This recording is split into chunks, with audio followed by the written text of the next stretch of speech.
Seoul. We were playing on the beach, and one of their coaches were there, and they asked me to start practicing with the senior team, and I went there, and everything was fine. So coming back to Milan after my 5 years contract with Inter Milan, that's where everything started. And now I knew that football was not for fun anymore. It's a profession that you should act professionally, and competition starts right away from there. Yes. And now, you start seeing all the training plans, the development plans. So, because I was very young, so they have to bring me into the academy system to try to change my mentality. How I play, the style of play, the system of play, the organization of the team. It's a new foundation, and everything was different. The culture was different. The traditional football was different, and so that's how everything started. Then I started going on loan to Lugano, and that start was very, very difficult. Okay. To compete with other internationals, and it's a different culture as well, different atmosphere, everything was different, and I was by myself alone, and it was so hard. So now you start thinking that, okay, you think where you're coming from, and you're here, and you have to make the life for you and your family and everything. So you just have to start competing with yourself first, and then compete with the other players. Wow. Yeah. I can feel you. I can totally get you. I can feel where you're coming from. But your rise, you continue to rise regardless of all those challenges, regardless of all those, small setbacks here and there. And, you have this experience that you've, had over the years. One thing I can say, talking about you as an individual and your brand, everybody knows you as Mohamed Kallon. Obviously, back then everybody knew you as Small Kallon because your big brothers were ahead of you. But one thing I can say is you never assumed the name of any other star out there. And not to say I'm not knocking anybody else out there, but I want you as an iconic figure in Sierra Leone football, knowing what's going on back home right now, and knowing the younger stars, the younger kids are coming up, and they listen to you. They will eat up every word that you say. What is your advice to them? Because now we have so many of them with nicknames, Messi this, Ronaldo this, and so on and so forth. What can you advise them? Because obviously, your brand, your name means a lot in terms of what it takes to become a major star in the world. What can you advise them at this stage in their careers when some of them are so young yet, but they don't understand the dynamics of what it means to build a brand? Yes, sometimes, when there is those comments about players taking nicknames, but it's all about the foundation. You can't blame them that much because, most of those boys who are playing 5-6 years ago, they came through the Junta Wars and, all these other struggles that I have been through. And football was not playing actively. So if you put all these mechanisms in, things that went through together, then you know that probably they don't have that control. Right. So when we grew up, we met players like the Aginas, like the Gino Tubu, Paid, all these players. They were mentors. They were our mentors. So it's hard for you to pick up name from the street just like that. Right. So first you have to believe in yourself. First you have to be proud of your own name, and then walk it through. So for me, I had the opportunity to go to Europe here at a very early age, and I went to Italy, and all the players maintain their name, and we don't see players having nicknames. So I'm never used to that. Right. So that's why I went through all that and maintaining my name and be proud of myself. So the advice I would give to them is the same thing happening in my team now. The first game of the league. So my team drafted up the team sheet for the first game, and I saw all the nicknames: Lampard, Okocha, all the other names. It was so funny. So when I post the list, the team sheet on our ex-players union group, everyone was saying, "Oh, how all these players are having nicknames like that." I said, "But this is what they used to. This is their own trend. This is their own generation. The generation came up like that." So Right. all of them in that generation have nicknames. All of them. If you see, all of them in the national team have all those nicknames, like Marcel, all those other boys, all of them. Right. But I think for now, that football is rebranding. I mean, I've been coming back to life. I think it's something that we can adjust, we can advise, and so players can be proud of themselves and proud of their original names. Right. Yeah, that's exactly what that more or less what I was going with the point I made, because you know, you stand at a position where your words mean a lot, you know. People like Junior Tumbu, guys like that, Junior Parade, those guys, yes, their words mean a whole lot. You know, what you guys advise, what you guys come together and put out there, you know, people like Paul Parker, you know, Max Macaulay here. Yes, all those guys, those guys are legends. All of you are legendary figures in Sierra Leone sporting history.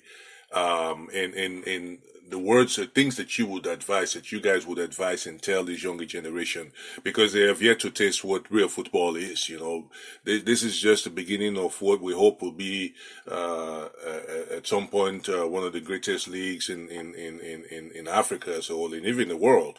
You know, now let's go a little bit into the current situation. Obviously, we're not playing within any FIFA, you know, restrictions or whatever, you know, system or CAF system. We're playing strictly as a nation within our own country because we're under a ban, which is painful in itself. But what can you advise, looking at the current trend? Because most things are impressive right now. The stadiums are being filled up steadily. You know, there's still a lot of excitement a month after, you know, and that's something with time over what's been happening, especially in the absence of football and with people's interest and everything else was now in European football. Now we got to go back home and try to rebuild from the ground up and get people interested. But this has been very impressive, you know. The Premier League board has been doing very well, you know, headed by Emmanuel Safa Abdullahi, a former manager for your old team, Old Edwardians. Any word of advice outside of everything else that's been going on? Seems great, but there are things that needs to be tweaked here and there that you're pro in so many respects of the word. You know, any words of advice in terms of how to fix things going forward to get it better? Yeah, for me, I'm very, very happy to see football playing back in our country, to see, the enthusiasm, of the players, the supporters, fans coming to the stadium. In every game, since the league started, in every game, you will see a lot of fans coming out, having fun and socializing. So if you take the four, corners of football, when you talk about the social side of it, the technical side of it, the physical side of it, and the psychological side of it, I think it's the social part of the game is still working right now. Only the social part is working. Okay. Because people come to the stadium, people are happy, cheering their teams, and all the other stuff that comes around. But when you think about the technical side of it, it's still not there because the players have been out for 4 years without doing all those technical implications, so it's going to tell on them. The physical side of it is the same. After 20 minutes or last 20 minutes of the game, you can see that they run out, they're tired, physically they can't do it anymore. And if you take the psychological side of it, we don't have that proper structure yet after 1 month. I think they need time. For me, just seeing them playing, it makes me feel happy. Mm-hmm. So I think what we need to do as a nation, now that we're playing under suspension, mm-hmm. we just have to build the infrastructure, build our foundation once more, and then bring everybody back together. Right. It's not about ourselves anymore. Mm-hmm. It's about the country. Yes. We have to seek the interest of the country first. Seek the interest of the innocent boys that want to play to the highest level. Yes. You don't know what's going to happen tomorrow. Mm-hmm. Most of these boys are playing now. Probably not going to make it because they've been out for 5 years. Because if you take into consideration the boys who are like 15 or 10 years, 15 years, 5 years ago, they're 20 now. The boys who are 20, they're 25. The boys who are 25, they are 30 now. Mm-hmm. So I don't think we're going to make it that way easy to that level. But if we start the proper foundation, we start with the grassroots football, for the age 5 to 11. Then we move to academy structure from 12 to 17. Then probably we can have better players to represent our nations tomorrow. Now that we have the government that wants to involve, want to invest in football, I think the first thing we should do is to build the infrastructure all over the country. Yes. Like every community should have a football field. Yes.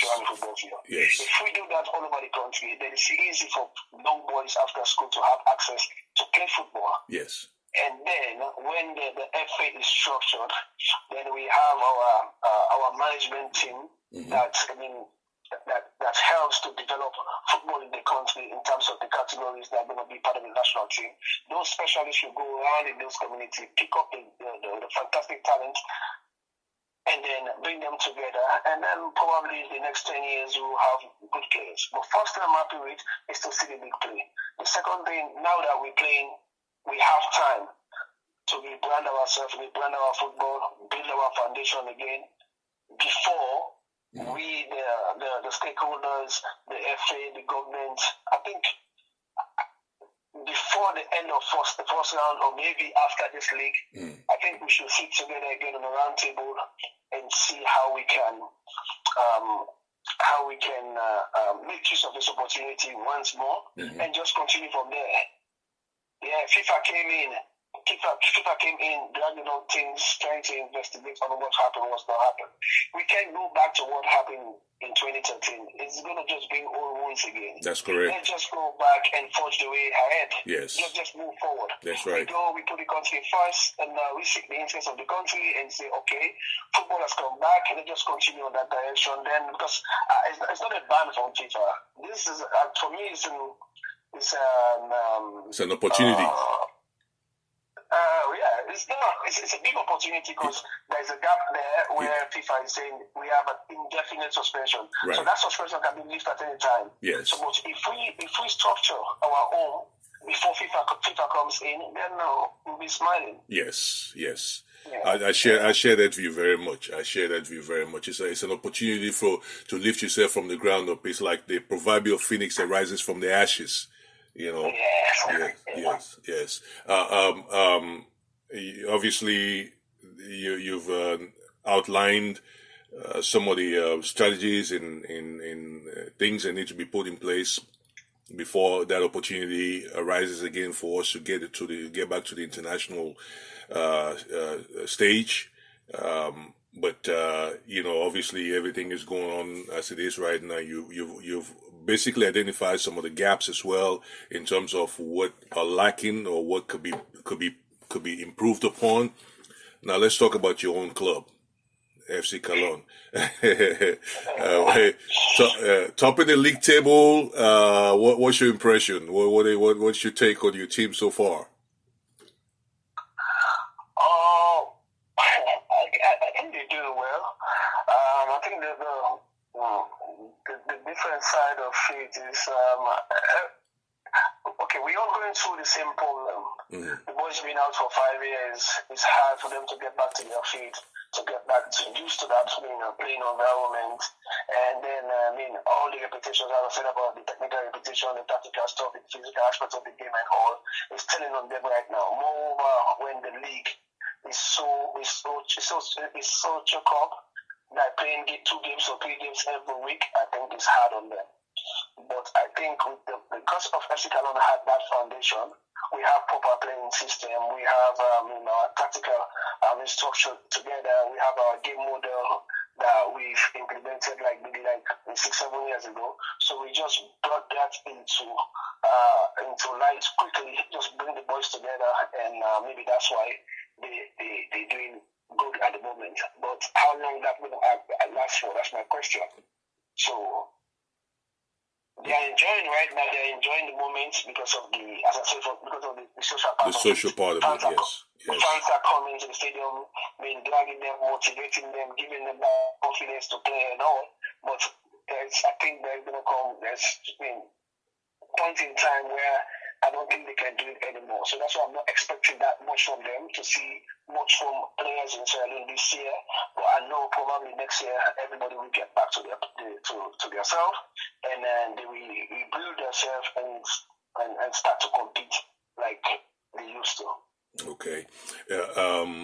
Your experiences traveling around the world, your experiences playing at advanced league systems, the structures